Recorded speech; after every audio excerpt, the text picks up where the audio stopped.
Hello juniors. ஒரு நீதிமன்றத்தில் ஒரு மேஜிஸ்ட்ரேட் அக்யூஸ்டை கன்ஃபெஷன் வாங்கும் அந்த நடைமுறை பற்றி 164 சிஆர்பி சொல்லப்பட்ட அந்த பார்ட்டை மட்டும் இந்த பதிவில் பார்க்க போகிறோம்.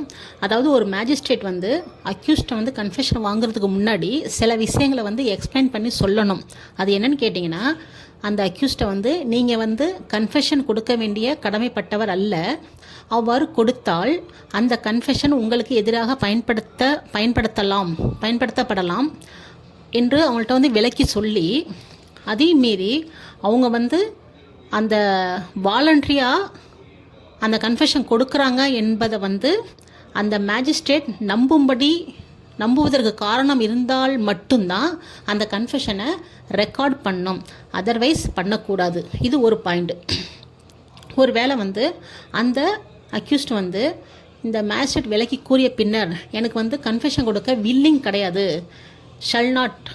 ஹீ இஸ் நாட் வில்லிங் அப்படின்னு சொல்லும்போது என்ன பண்ணணும்னா, அந்த மேஜிஸ்ட்ரேட் இந்த அக்யூஸ்டை போலீஸ் கஸ்டடிக்கு அனுப்பக்கூடாது. இது செகண்ட் பாயிண்ட்.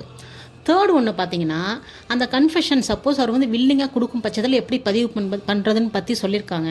அது என்னென்னா, செக்ஷன் சிஆர்பிசி 281 ஒரு நடைமுறை சொல்லியிருக்காங்க. இந்த ஆஸ்பெக்டில் தான் கன்ஃபெஷனை நீங்கள் ரெக்கார்ட் பண்ணணுன்னு, அந்த முறையை பயன்படுத்தி தான் ரெக்கார்ட் பண்ணணும்.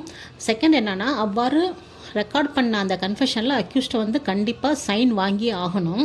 மேலும் அவர்கள் கன்ஃபெஷன் வாங்கிட்டு அக்யூஸ்டை கையெழுத்து பெற்ற பின்பு என்ன பண்ணணும்னா, ஒரு ஃபுட் நோட் மேஜிஸ்ட்ரேட்டால் எழுதப்பட வேண்டும். அது என்ன ஃபுட் நோட்னா, அதாவது நீங்கள் கன்ஃபெஷன் கொடுக்க கடமைப்பட்டவர் அல்ல, அவ்வாறு கொடுத்தால் அது உங்களுக்கு எதிராக பயன்படுத்தப்படலாம் என்ற விஷயங்கள்லாம் அவருக்கு விளக்கி கூறினேன். அதுக்கப்புறம் அவர் கன்ஃபெஷன் பண்ணப்பட்ட விஷயங்கள் நான் அவர் வாலண்டரியாக தான் கொடுத்தான்னு நான் நம்புகிறேன், ஐ பிலீவ் நம்புகிறேன்னு சொல்லிட்டு, ரெண்டாவது அந்த கன்ஃபெஷன் ரெக்கார்ட் பண்ணது அவரோட ப்ரெசன்ஸாக தான் ரெக்கார்ட் பண்ணப்பட்டது மற்றும் கேட்கப்பட்டது. மேலும் அவருக்கு அந்த ரெக்கார்ட் பண்ண அந்த கன்ஃபெஷன் படித்து காண்பிக்கப்பட்டு அது கரெக்டு என்று அந்த நபரால் ஒத்துக்கொண்ட பின்பு